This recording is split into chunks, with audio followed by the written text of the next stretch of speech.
And welcome to the first installment of the Five-Star Podcast of Wrestling. I'm host Sean Meyers, and I'm joined by co-host today, Sean Saputo. Sean, welcome in. Want to give a little bit of background for this show because this is the first of what hopefully will be many editions of this video podcast. And I kind of came up with the idea a couple weeks ago talking to you and a couple other guys that we all have broadcasting backgrounds. We do high school sports, but we're also big professional wrestling fans, and I thought it was natural to kind of transition into pro wrestling talk. I know it's something you and I have discussed many times over the years, so we get to do it a little bit more formally here. So just give a quick background on, I guess, your origins as a wrestling fan and how you became to be the fan you are now. Really, it just started as a young kid, something my dad grew up watching, and he brought me into the world of wrestling. And I can go back to remembering back to 1997-ish. First time I went to a show was at the Palumbo Center for WCW. And since I was a little kid, it's been something I followed, and I've never really taken a step away from it. I've always kept up with it, and it's, I don't know, I guess a lot of people call it the male version of a soap opera. But it's something that's interactive. It keeps your mind rolling because of how it's changed so drastically and so quick. But it's been something since I was a little kid that I've always enjoyed, and I probably will always enjoy it. Now, you had mentioned that you actually saw WCW initially, so you kind of got into it when there was the Monday Night Wars, and it was a big competition between the two companies, and then ECW was prominent at that time as well. Have you always been a WWE guy, or how did that sort of work out? See, back in the day when I was a kid, I really didn't have that one that I was most loyal to. If you go back to those days in the Monday Night Wars, I was such a huge Goldberg fan back in the day. NWO, the Wolfpack, I liked all of them. But then on the flip side, if you flip to the WWE, you have your Stone Cold, you have your Rocks, and all those guys back in the 90s, and I really didn't stay loyal to one. I would sit at my house on Monday nights with my dad, and we would flip back and forth between WCW and WWE, catching up on both of them. So that brings us to today, and I'll get into my background quickly, but are you pretty much just a WWE product guy, whether it be the main roster or their NXT or 205, or do you really focus on all sorts of different styles? See, I've over the years, at least in the last 5 years, I've started to follow New Japan a little bit more. ROH, I'll catch here and there. TNA was something in the mid-2000s I was really into, with AJ Styles, Christopher Daniels, Samoa Joe, Abyss in his prime, Bobby Roode, James Storm. The whole Beer Money Inc. was one of my favorite things back in TNA days. But, TNA really tapered off to me, and it's been something I've struggled to kind of keep track on. But WWE is the main product I watch, and then my number two would have to be New Japan. So you're mid-20s, right? About 23 or so? 24, yeah. 24, okay. So I got almost 10 years on you. I started watching in 1990 is the first year that I remember. I was 6 years old at the time. And then WWF, obviously WWE now, was the main promotion. And WCW was prominent, but not on the same level. And then about 5 years later, that sort of changed where they had a lot of money into it and, sort of drew even and then surpassed WWF. I was always a WWF guy. That was my number one. Even when they were losing consistently, I always was loyal to them. And I actually, as a result, sort of had animosity towards WCW. I never really watched it. I would watch it during commercial breaks. I never watched it in place of WWF. And I actually sort of preferred ECW as the number two option just because it was an alternative that was, I think, a little bit more close to WWF at the time. I know they had somewhat of a relationship, but I felt like WCW was sort of the one that stood apart in a negative way for me. But since the other promotions, those two that we alluded to, disappeared, I've pretty much been WWE, and I do watch Ring of Honor every week. I would like to go to a show sometime, but I really don't get into stuff outside of that. I'll watch every SmackDown, every Raw. I watch 205, which I'm in the minority on that. I watch NXT. I watch Total Divas. But when it comes to the other promotions, like I said, Ring of Honor, I'll catch on TV, but that's about the extent of it. Telling you, man, you got to start catching up on New Japan. So we're talking WWE now, and the interesting thing that I want to talk about is it's the busiest time of year. It's WrestleMania season. Really, you can look back to the Royal Rumble and say that's the start, and it carries us up until next Sunday, which is the biggest payoff of the whole year. In years past, I felt like by the time the Royal Rumble ended, you kind of had an idea of at least 50%, if not more, of what the WrestleMania matches would be, and there was a lot of anticipation. Now, you still had one, maybe two pay-per-views in between to sort out some of the details, but usually you had a pretty good idea.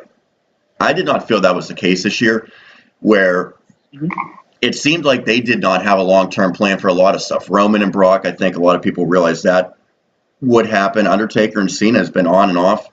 Obviously, it looks like that will happen. But a lot of the other things, I don't think that maybe there wasn't a clear plan in place. So do you look at that unpredictability as something that's a positive because it forces the fans to tune in every week and they can't predict it months in advance? Or do you look at it as not having the proper build? I would say I think in recent memory this might be the worst planned WrestleMania over time, despite the fact that there are so many marquee matchups that are going to take place. I think creative got way too flustered with a couple of the injuries that happened in storylines that were going to be planned, and they had to flip the script real quick, and I think it caused for them to kind of try to focus on the main marquee matchups more so than building the lesser ones. I've never gone a time where it still a week, we're less than a little over a week away, and there's still some slight planning that needs to be done. And I think Raw has done a better job in building its matches for WrestleMania. I think SmackDown has done a terrible job, personally. But I think for some it can add the intrigue, but you like to kind of know, because especially with WrestleMania, it being how important it is to all the fans, it's something that if you're going to it, when you're spending the amount of money that it costs to go to WrestleMania to begin with, you kind of want to know what you're getting yourself into. But then if a card comes out that is just kind of plain, it's like, wow, why am I spending $1,500, $2,000? Especially for those out of the country who are spending way more that come to WrestleMania, for there to be poor build and then it ends up being a mediocre show. I mean, we've had some mediocre WrestleManias in recent memory, to be honest. I think what you said is sort of accurate in that when I look at WrestleMania, I want it to be matches that are months in the making, that people know that's going to be the biggest match of the year, and not something where they get 3 weeks of build that looks just the same as any other pay-per-view build. Yeah. With Roman and Lesnar, people kind of begrudgingly accepted that was probably going to be the Universal title match. Yeah. That was a year play in advance. That's one that I'm sort of split on, because I am a Roman fan, but I understand that putting him in a main event as the face is almost always going to have negative consequences with the audience, especially a WrestleMania audience. Mm-hmm. The problem is Lesnar's been the champion for a year. He's wrestled 4-5 matches on TV, and one of those against AJ was not even for his title. So it's to the point now where you need someone else to take the title off of him for it to mean anything whatsoever to Raw. They've basically not had a title for a year straight. And even before that, Goldberg was champion for a 6-week period or so. So you're looking at not having a permanent champion for 14 months. That's not good for the brand. Roman is the guy that probably should take the title, but when you set up the match with Lesnar potentially on his way out, Roman is a guy that is just not getting over as a face, despite having great matches and being a guy that should be a champion. It just seems like that, despite having a pretty decent build, and I like some of the stuff that they did with getting Vince involved, having Lesnar no-show, whether or not that was the original plan or if they sort of just kind of went with what happened in reality there. But it seems like the build's good, but when you get to the actual show, there could be some issues with how the fans accept it. I think it was the best built match so far, just simply because WWE, you had to take a stance on the fact that Brock is looking at going back to the UFC. And I think they did a great job in finding a way to make Brock an even bigger heel and turn the fans against him and really try to force the issue onto proving that Roman Reigns is a guy that is dedicated to this company and is willing to do what he has to do to, carry the company in the future. And I think, and really, I just think people don't know what to do with Roman Reigns in terms of liking him or not, because I was watching the other night and Kurt Angle came out and said, well, Roman Reigns isn't going to be here, and everybody cheered. And then they were like, and then they said something else, and then they were cheering about Roman Reigns. And then he came out and was getting booed, and then he started beating up Lesnar a little bit, and then they cheered him, and then he hit a Superman punch and booed him, and then he got destroyed, and they cheered, and then Brock came back and flipped him off the gurney, and then everybody was booing Brock. It made no sense. Nobody knows what they want, whether they want to cheer for Roman or not, but I think this was the way they had to build this match, and I think down the line there is going to be an eventual heel turn on Roman Reigns. I think it's the only way to make this succeed. If they put the title on him as a face and he comes out on Monday Night Raw after Mania and says, I told you so, I don't need you people, it's all me, then perfect completion to that build, I think. Do you think that's something they'll ever do? Because it seemed like Reigns is where Cena was 5 years ago, where everyone's talking about that would be the best for the company and for him. Because right now, people don't like him, but it's not because he's not a likable person. It's because they chose him 3 or 4 years ago, and fans are still holding that against him because they didn't have a say in that choice. The company made that decision for him. Well, it's all lineage, too. It's not so much that it's just, we're picking this guy to come in. He also has that past lineage with being cousins with The Rock and being a part of the whole NOI family and all that stuff. You mentioned The Rock. Yeah. The Rock, when he debuted, was a face that no one liked, and he was hated. And he got over because they turned him heel and allowed him to rip into everyone. Now, that was earlier in his career as opposed to where Roman's at now. But let's say Roman wins the title from Lesnar. Lesnar, whether he comes or goes, probably won't be around at least for the next couple of months. Can they succeed with Roman as a face champion, or is it just going to be the same result that we've seen a couple times already with him? Well, sadly, I think they're going to keep him as a face champion. I think it can succeed, but you have to have the correct matchups. You can't throw him in, which I've heard they're going to restart a feud with Samoa Joe when Samoa Joe becomes healthy, and have him and Roman feud probably over the title.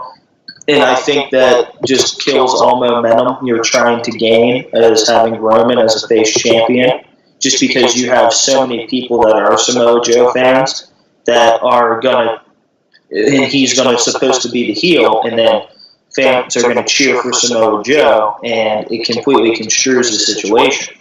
So I don't think it's going to work if Roman Reigns stays heel or stays face. I think he has to turn heel for this to work in the long run if they plan on having a steady champion there night in, night out defending the title.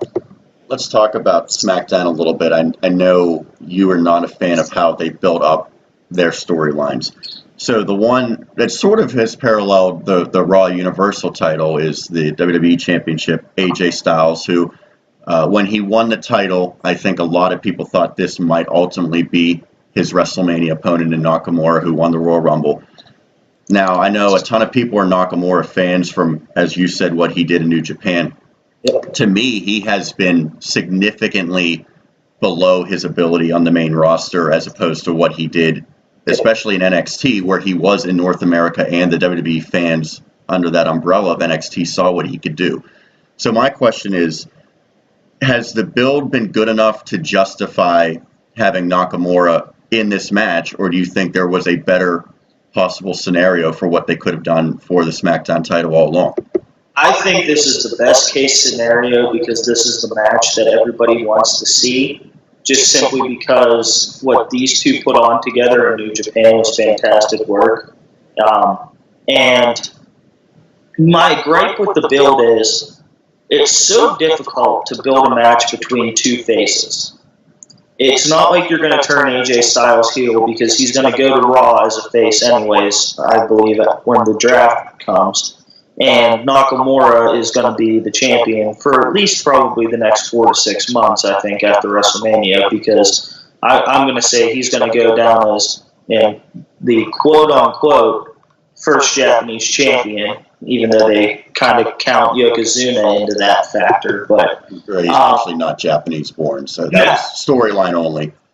Yeah, but no, I think the build has been poor because it's so hard to do with two faces. It's like, hey, I respect you. Hey, I respect you. And then when Nakamura is watching AJ in a match, it's like, okay, I'm going to watch you in a match. You're going to get beat down. I'm going to save you. And then when Nakamura's in a match, it's, hey, I'm going to win this match. I'm going to get beat down. You're going to come up and try to act like you're going to save me, but I'm really just going to save myself. It's been nothing but, I just think, a weak build-up, but the quality that they're going to put on in this main event for SmackDown at WrestleMania, I think, is going to be well beyond what people have seen. This has the making of being a very rare Dave Meltzer 5-star matchup right here. So the other question with the build-up is AJ has been, I would say, adequate on the mic in his WWE run. I don't think he's been good, but I think he's been good enough. Nakamura has talked almost every single week, and I would prefer to book him where he doesn't talk very much. He has fewer lines, but they have more impact in that case. He struggles. He's gotten better. He's certainly better than Asuka is on Raw, but because of the language barrier, it seems as though when he's talking, trying to build this up, instead of using his actions, he's using his words. It seems to lose effect on the audience. And a lot of times he's saying stuff, I believe, SmackDown was just in our hometown of Pittsburgh. The big send-off in his exchange verbally was that Nakamura said that AJ is too emotional. That really didn't do it for me. That seemed like sort of a weak explanation for it. So is there lack of verbal abilities with AJ being decent but not great and Nakamura struggling in that regard? Is that really hindered what they could do? I would say a little bit. I think AJ has the mic skills, but they're kind of limiting him. And I don't think AJ has that free reign on the mic yet that some guys do. And Nakamura, I agree with it, though, allowing him to be on the mic week in and week out, because he's only going to get better the more mic time that he has. So I would say the best case scenario is kind of getting Shinsuke maybe like a manager off to the side. That's sort of what I was going to... When you go back in wrestling history, if you had a great talent in the ring who couldn't speak well, they didn't try to hope that person would suddenly get better. They sort of limited their ability to speak or their options and opportunities to speak in favor of maybe utilizing a manager, or like I said, sometimes you have a guy that just doesn't have to talk a lot for his actions to speak for him. I think that in this case, it's almost like Nakamura has sort of hurt his cause by, and I don't think it's his fault. I think the fact that they have him talking considerable amounts every single week has sort of made it hard on him to come across in the same formidable. Would you agree, going back, that probably the best he ever looked in this company was his first ever NXT match against Sami Zayn? Is that sort of that's the standard? And to me, he did that because there was a mystery around him. He didn't have to say anything. He just came out there and he worked his style, and there wasn't anything about him setting up the match with his words. It was sort of just with his wrestling ability that allowed that match to have a great build and to culminate with that. I would agree with that just because, I mean, I knew who Shinsuke Nakamura was from watching New Japan, and I remember one of our possible co-hosts here in the future, Kyle Dawson, I watched that pay-per-view with him a couple years ago, and he was like, who is this dude? He's like really weird and everything. I'm like, just wait until you watch him in the ring. And he had that mystique to him. For those who don't watch New Japan, for those who maybe heard the name but never saw a match. Right, I was in that same boat where I knew about him. I think I maybe seen him once or twice in Ring of Honor on their TV, but not to the point where I'd never watched a New Japan match of his. So there was like that unknown. Yeah. And I feel like that's sort of gone now. And that's going to happen just over time when a guy's been with the company for a couple years. But it seems like the more he's forced to talk and be in those situations, it sort of takes away from maybe some of the other aspects that he came to the North America with.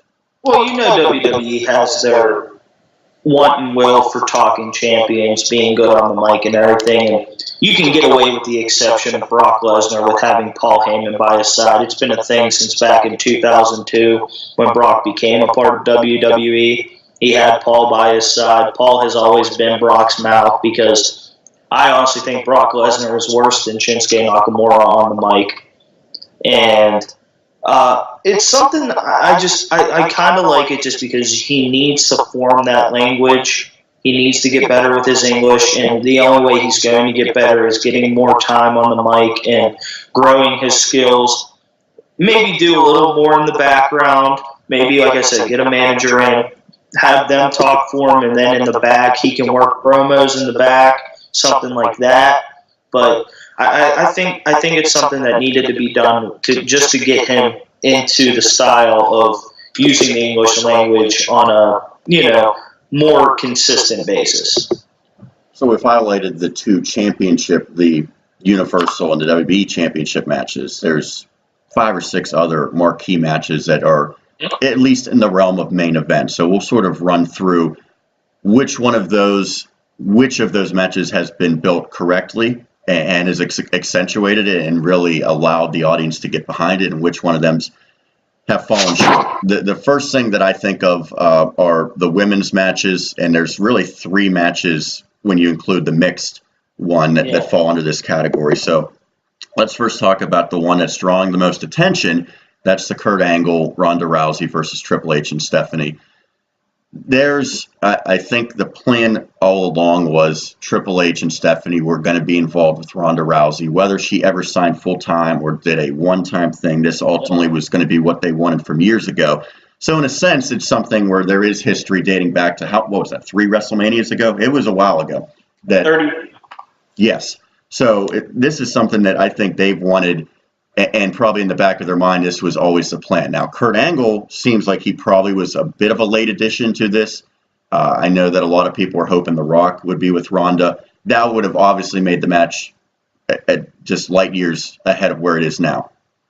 I actually threw the idea out, and I've seen some other people say it, so I don't want to take full credit for it, but I thought Batista would have been an option to be the partner as well, because he had built-in history with Triple H. He also has the Hollywood aspect where if you pair Ronda with someone from Hollywood, it sort of makes sense. Plus, if nothing else, you'd be bringing back another star to the company. Batista did not go out on the best, terms in how he was presented. He had sort of a mediocre, disappointing run, so I don't know if he has any interest in coming back. But they ultimately settle on Kurt Angle, and Kurt and Triple H have great history dating back to basically Kurt Angle's first real feud in the company. They haven't really touched on that as much. They've made this obviously more about Ronda against Stephanie, Ronda against Triple H. But when you talked about the issues that Nakamura has had with some of his promos, Ronda has struggled mightily at times. Kurt Angle, who I think was very good in his prime on the mic, is not anymore. He stumbles. He makes a lot of mistakes. So you have one half of this equation not really doing a great job on the mic to set it up. And then when the actual match comes, you're probably going to have 3 people who are nowhere near their top abilities in Ronda wrestling her first match, Stephanie, who is not a full-time performer by any means, and Kurt Angle, who has been ravaged by injuries and is well past his prime. Triple H is the only person I can comfortably say will be performing at a high level in that match. Does that make it a recipe for disaster, how everything's worked out so far? No, I don't think so. Just because you're going to get the excitement factor. I think the excitement factor is going to take over the minds of people from viewing it as a possible just abomination. Stephanie has the in-ring ability. Don't get me wrong. I mean, she's been there for what, 20 years now. She has the in-ring ability.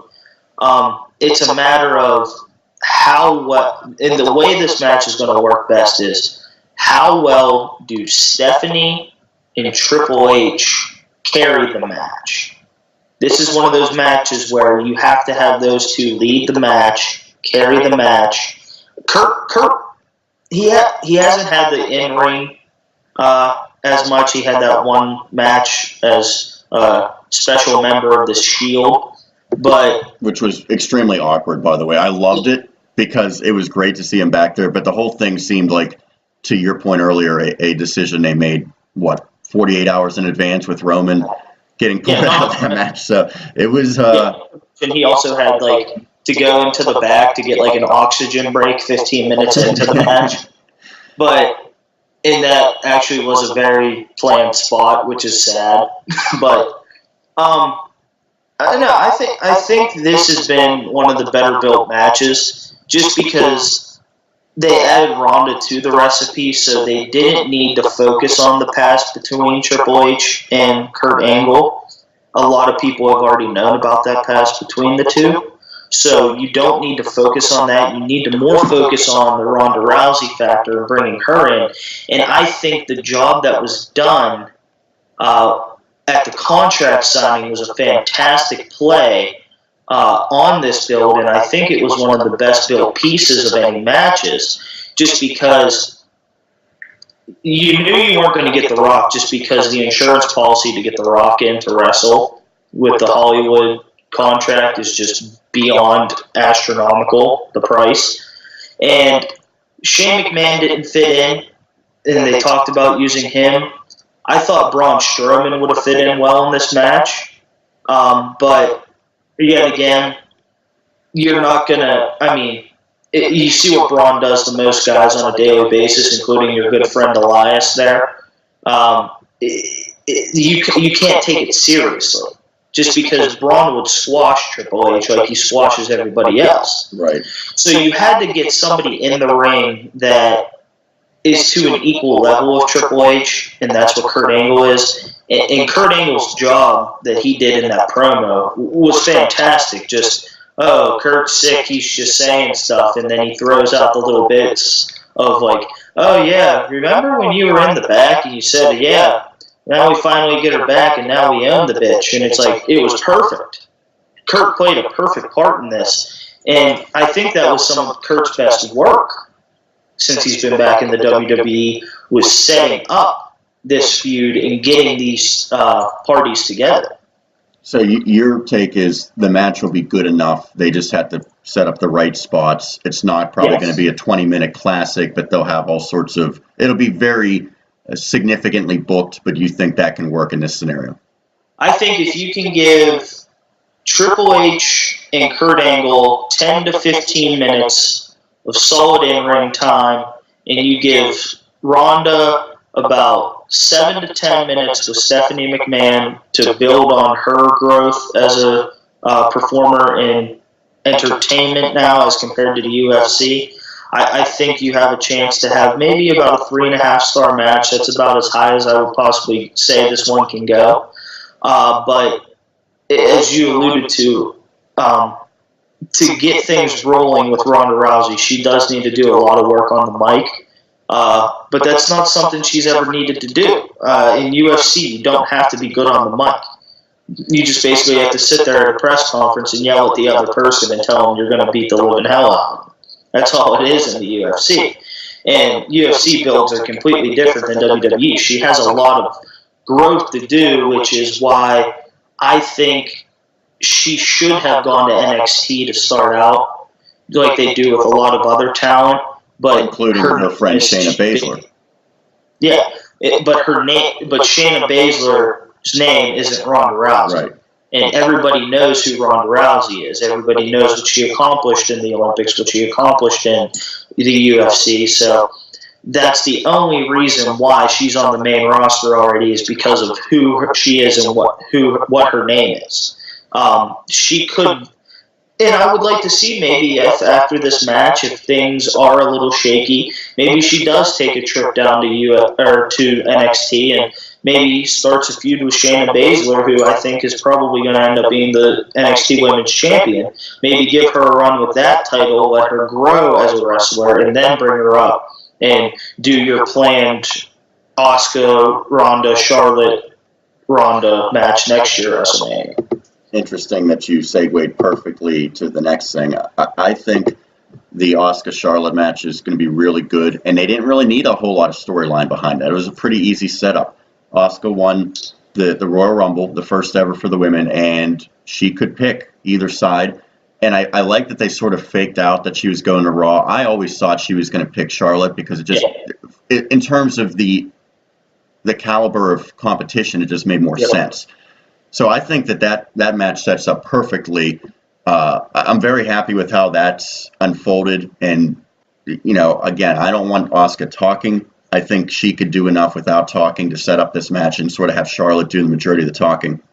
But the match itself will certainly deliver. My question more so is on the other side. I'm a gigantic Alexa Bliss fan, as you know.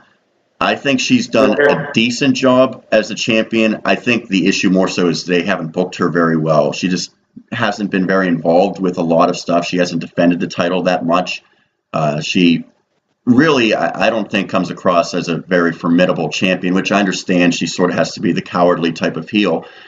But this match against Nia Jax, to me, it doesn't feel like a big-time match because I think it's almost overshadowed by Bayley and Sasha, which is seemingly not going to be a WrestleMania match. So are you okay with Nia and Alexa being a marquee match for the title? I think I agree with you on the account that Charlotte versus Asuka has been a better built match, but I think Alexa Bliss might have the best mic skills of any woman on the roster. I think that's clear as day that she's the best. I don't even think it's close, to be honest. But I don't like the way they set things up.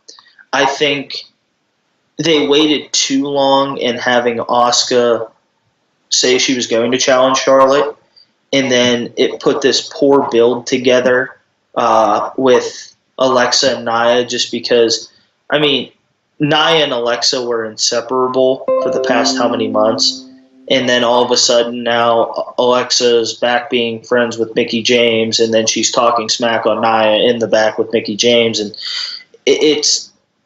I think the build for that match has been extremely poor. The whole thing with her and Mickie, they never explained why they became friends again right after they had their own feud. Yeah, and I don't think you can take the title off Alexa Bliss. I don't think Nia Jax is yet ready to be a champion. You're putting Alexa Bliss into a title match against someone who hasn't even been one of the more relevant women in the women's division. Well, that's a really good point, because when you look at Nia, and I understand you said things changed, she looked destined to be in an Enzo Amore storyline. Yeah, and she was not this. Yeah, she sort of got away from being this dominant, just bulldozer of a competitor. She wasn't featured for long periods of time. Maybe she would have a squash match here and there, but generally she wasn't. It's not like she's always been this dominant force on the main roster. So they've sort of been hot and cold with her, and now they decide, well, we're going to make her challenge, and for some reason we're going to have to make her and Alexa split up, but we don't really have a good reason behind it. I think the best case scenario for this is, I think you have to find a way to keep Alexa Bliss with the title, because there's already so many matches in which you're going to see potential title changes, and I can't see them changing every title. I mean, you're more than you're going to see the two, I think, world championships change. I wouldn't be surprised if your mid-card titles change, and at least one of the tag team championships and the SmackDown Women's Championship. So I would think this is that one match in the championship cards that has to stay with Alexa Bliss, and I think this is where Ember Moon makes her debut on Monday night after WrestleMania, and then the ball gets rolling with Ember Moon and Alexa Bliss. So we've got the title matches, the main event title matches, and the women's matches covered. I don't want to spend too much time because the plan next week is to sort of do a match-by-match breakdown of predictions. But it seems like some of the matches we haven't touched on yet are the ones where the build has not been very good. Yeah. The Braun Strowman, to me, seemed like a guy for the past 8 months they've been building to be in a massive match at WrestleMania. That's not the case. And taking nothing away from the Bar, who I think do a great job, this does not feel like a big match. And I don't care who his partner ends up being, and there's certainly a lot of rumors surrounding it. Braun should have been in a bigger match than this, based on what he had done over the months. I thought that there was 2 logical scenarios for him, even as recently as a month ago, either finding his way into the Universal title match as part of a triple threat or against The Undertaker. They're not doing either of those matches for him. So is it ultimately the company dropping the ball with Braun Strowman here? Even though this match might be entertaining, it seems like it's well below where he should be. I think it's a way of putting a title on him before he just gets thrown into the world title scene. I mean, if you date back, you go all the way back. When do you remember the last time somebody just came in and was an instant world champion? The last time was probably Brock Lesnar back in 2002 when he beat The Rock at SummerSlam. WWE just has this thing where they like their champions to have previous titles and build them up and then, put the main strap on them. I mean, Braun, his in-ring ability for his size is fantastic.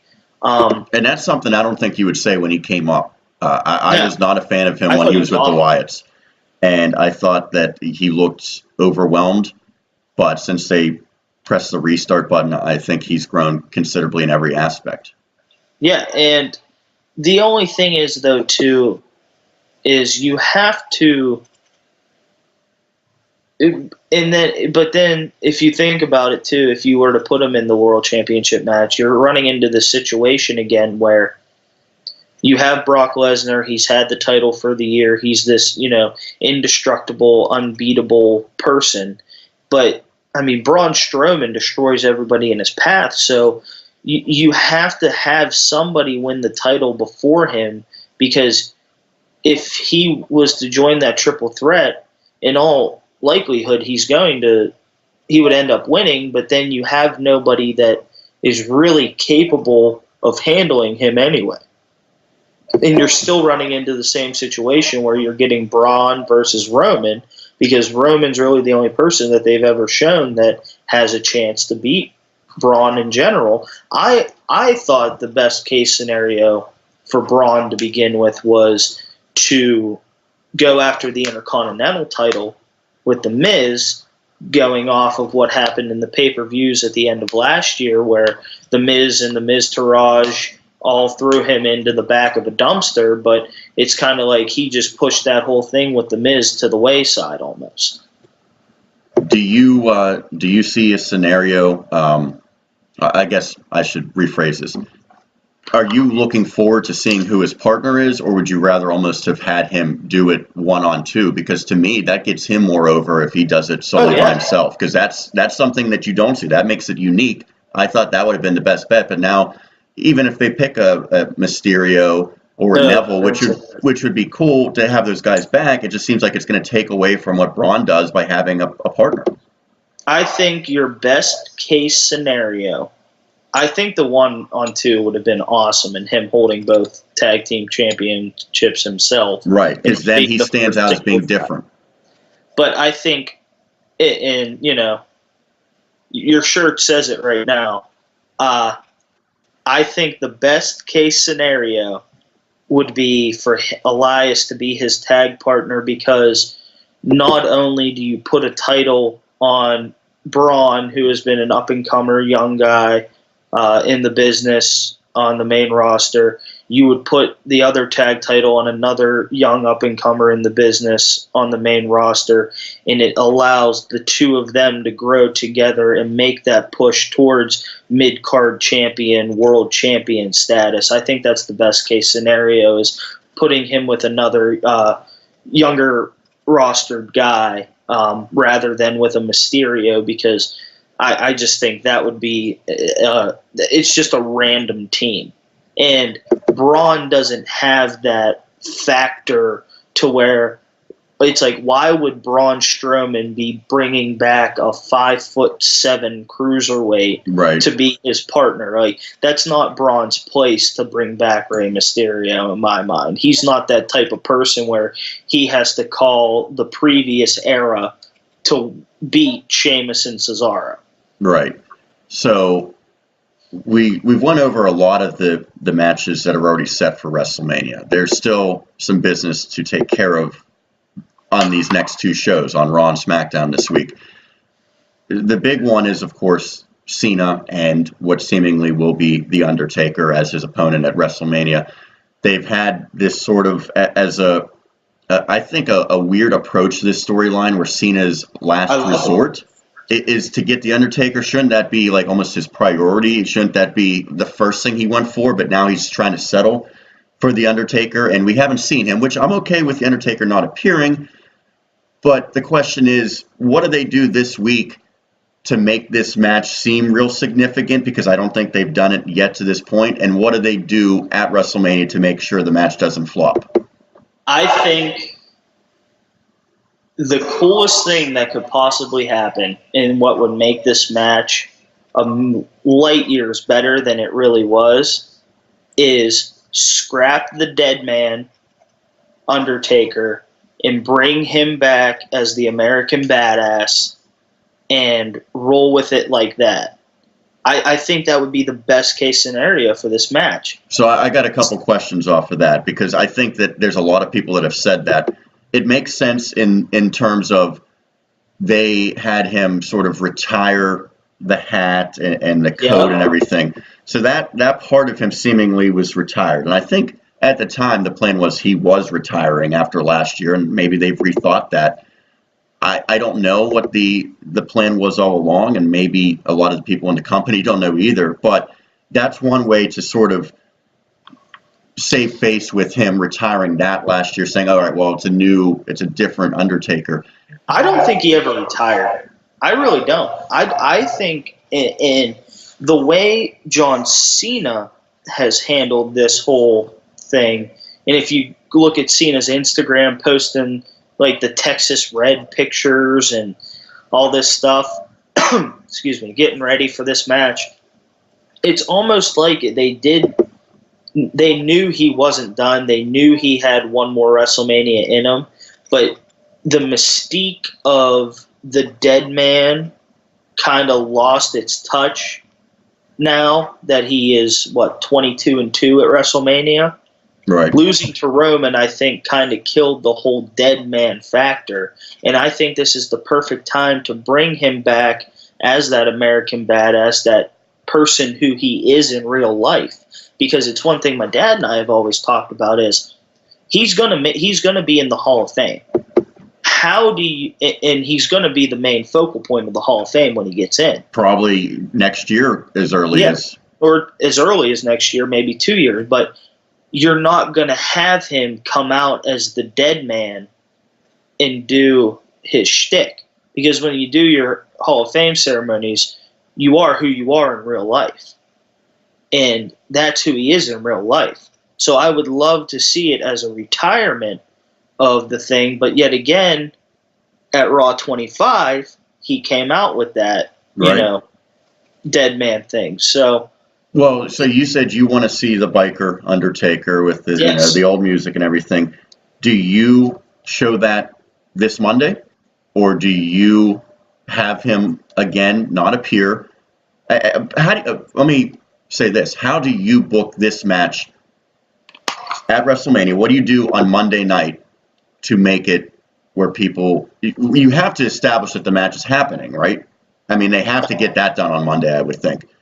So how do they go from where they're at right now with the match not even set, and now you're a week away from the event? How do they set the match, and how do they make it so that people tune in? My way to do it is to have it go through Kane. Okay. I don't think you need to have Undertaker there. Cena beating Kane in that no DQ match on Monday night. I think Kane comes out and delivers the message for the Undertaker, kind of like a "you got through me" thing. So now you get him, and that's how you build it.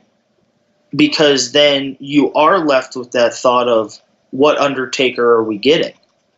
Are we getting? So you want Kane to set the match, but not allude to the dead man is done, but you'll get another side of the Undertaker? Yeah, basically, you got through me, and now he wants you. But you don't want to tip your hat as to what Undertaker, what version we'll see. You want that to be a surprise. Sadly, I think we're going to get the same old Undertaker. I would agree with that as well. But yet again, if you look back on past history, and the reason I think it's going to be is because the last time Cena and Undertaker ever met in a match, that was his character, the American Badass. John Cena has never faced the Dead Man. So that's the reason why I think it's going to be the Dead Man. But I would love to see them go back and make the parallel to when they first met back in 2003, when Cena was just coming up, and, have those two battle it out for, one last ride. And I think the best way, a little pun there, the last ride, but I think the best build for this match would be a career versus retirement match, or retirement versus retirement. Right. Whether it's, if Cena loses, he's done with WWE, or if Undertaker loses, he retires. I think that would add to it a lot. My problem is, it almost seems like it's too late to add this now, unless you have the Undertaker come to Raw to say that. Because just having Cena say it, or having Kane say it, it loses some of its appeal if not both combatants are there face to face to agree to it. I don't think you need to, though, because they didn't need it when it was Undertaker and Shawn Michaels, when it was career versus the streak. It was more so just Shawn Michaels saying, if I can't beat the Undertaker, then my career is over. And Taker just accepted the match. He didn't have to say anything. So I don't think you need, especially with the caliber of opponent of it being John Cena, I don't think you need the Undertaker there to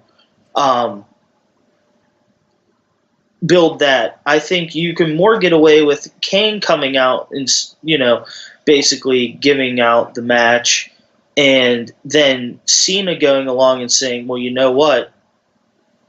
If I can't beat him, then my career's over.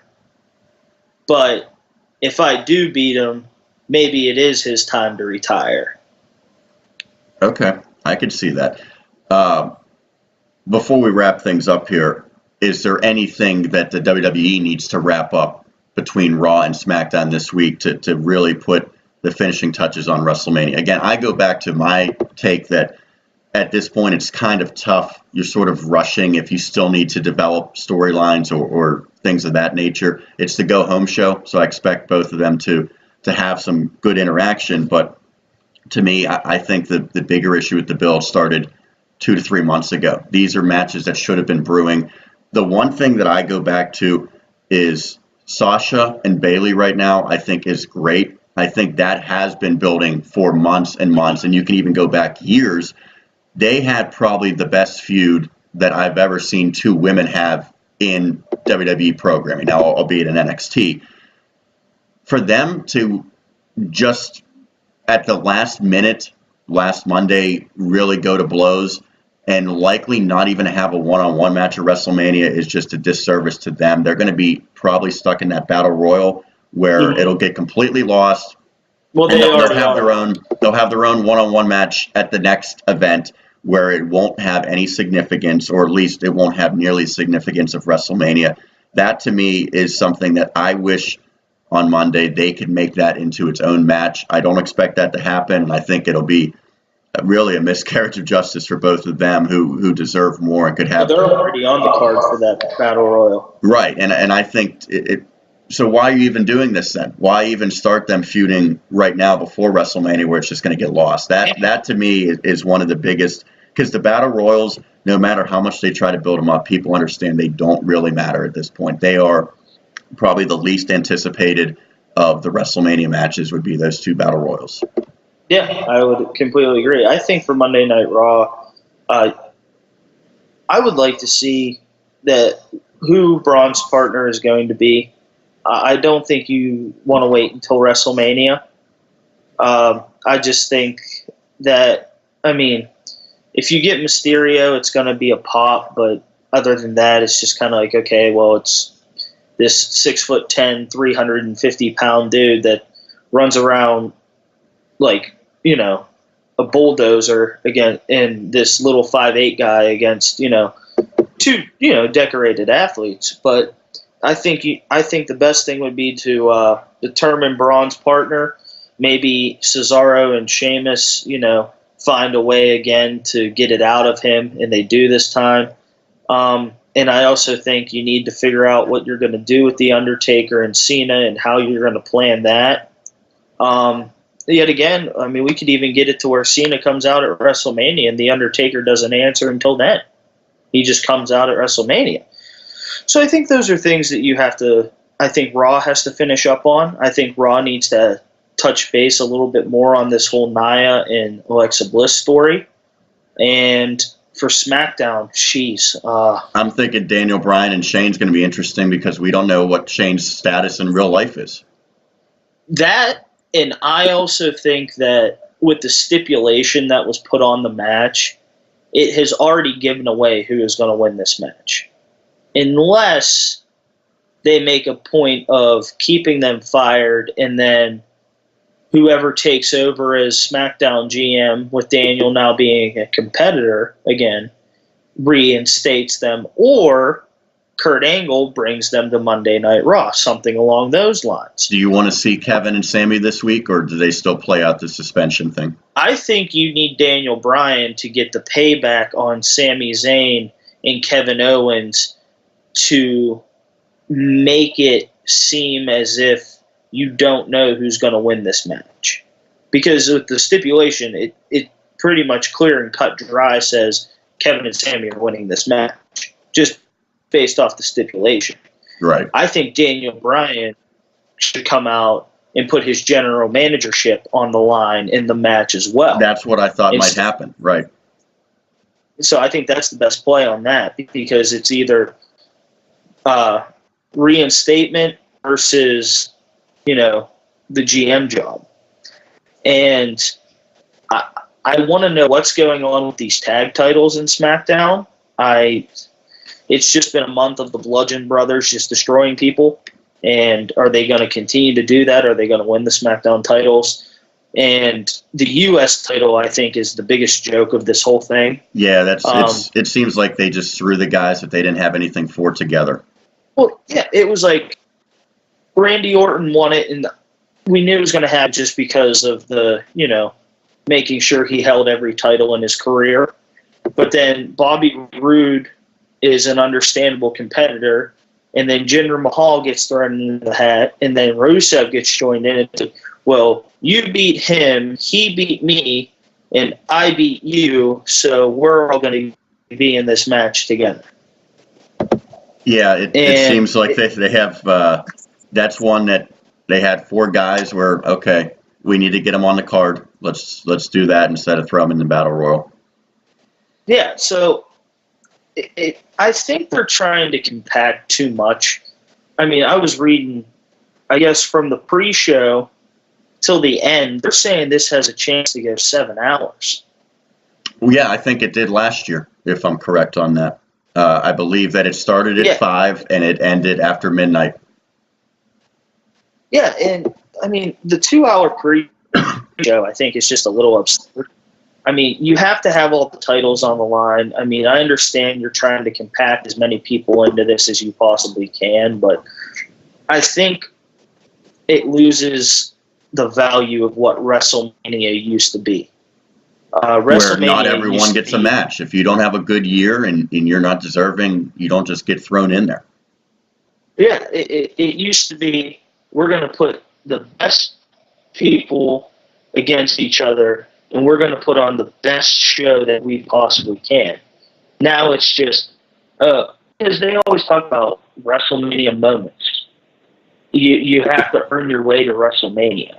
Well, it's like, oh, well, you're not in a match. You go to a Battle Royal, and you go to a Battle Royal, and here's a WrestleMania match for you. And it's like, basically, if you're just on the main roster and you're a part of the company, you're in WrestleMania.